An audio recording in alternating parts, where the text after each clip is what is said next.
আমাদের কৈশোর বলতে ছিল ফেলুদা, টিনটিন, হাঁদাভোঁদা, নন্টে ফন্টে।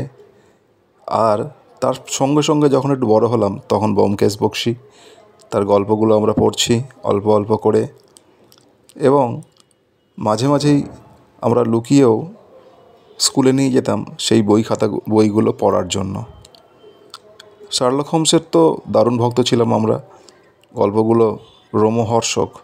তার সঙ্গে সঙ্গে মনীষীদের বই, মনীষীদের জীবনী অত্যন্ত ভালো লাগতো।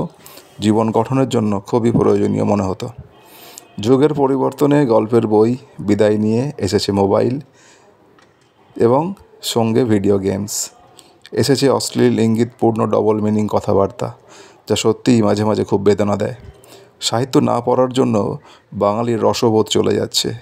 এটাকে আর অস্বীকার করার কোনো উপায়ই নেই।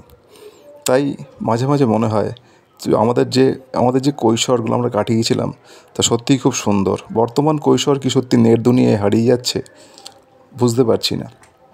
ফুরিয়ে যাচ্ছে কি সাহিত্য বাঙালির জীবন থেকে? ভেবে দেখার আমার মনে হয় প্রয়োজন এসেছে।